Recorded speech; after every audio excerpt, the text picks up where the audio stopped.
Hello बच्चों। यहां लिखा गया है a particle is dropped from rest from a large height assume g to be constant throughout the motion the time taken by it to fall through the successive distances of 1 metre each will be clear है। तो जैसे यहाँ पे हम लोग क्या करते हैं, पहले ये निकाल लेते हैं कि मान लो n मीटर्स ट्रेवल करने में कितना टाइम लग रहा है। तो यहां से अगर हम लोग बात करें तो इनिशियल वेलोसिटी 0 दी गई है, बिकॉज क्लियर दिया है falls from rest clear. Acceleration due to gravity G है। अगर हम लोग डिस्प्लेसमेंट बोलते हैं कि n मीटर्स का डिस्प्लेसमेंट हुआ, तो यहाँ पे जो टाइम लगने वाला है वो s is equal to u t plus half a t square clear. तो ये n मीटर का डिस्प्लेसमेंट करने में इसने टाइम मान लो tn लगा दिया। तो n इज इक्वल टू हमारे पास आता है 1/2 जी टी एन स्क्वायर। तो Tn इज इक्वल टू आपके पास आ जाता है 2n अपॉन जी का रूट क्लियर। ये हम लोगों के पास हो गया n मीटर ट्रेवल करने में टाइम। जैसे समझो, यहां से टोटल जो हम लोगों के पास इस पॉइंट से छोड़ा गया था, यहां तक आने में ये आपके पास n मीटर था डिस्प्लेसमेंट क्लियर।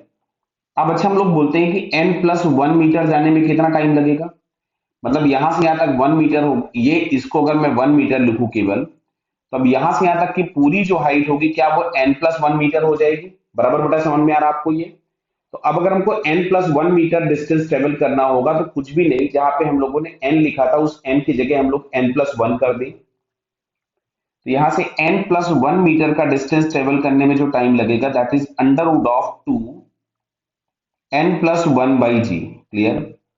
तो अब अच्छा ये वाला जो डिस्प्लेसमेंट है इसको करने में टाइम क्या लगेगा बेटा। पूरे टाइम में से अगर मैं यहां तक का टाइम, मतलब यहां से लेकर के यहां तक का जो टाइम था उसमें से अगर मैं इस वाले टाइम को यहां पे माइनस कर दूं, तो क्या ये वाला हम लोगों को मिल जाएगा।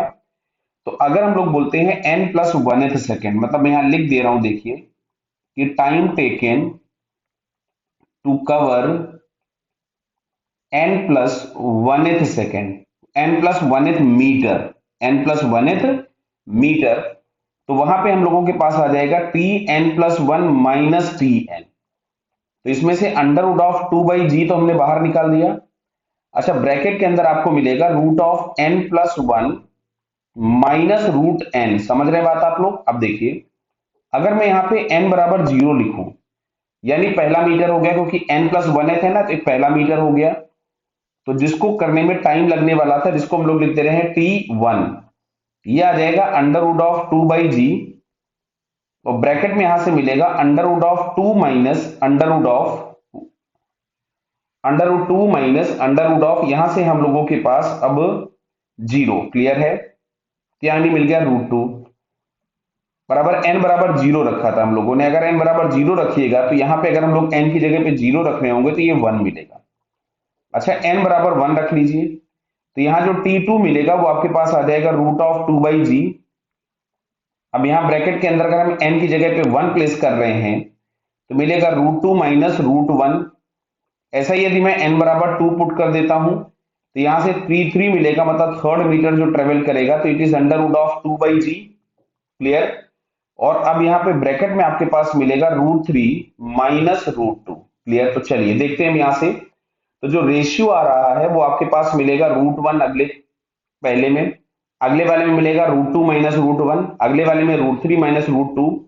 तो यहां से अगर हम लोग चेक करें तो यहाँ पे हम लोगों को ये थर्ड वाला आंसर देखिए करेक्ट दिख रहा है, जिसमें लिखा है इन द रेशियो क्लियर।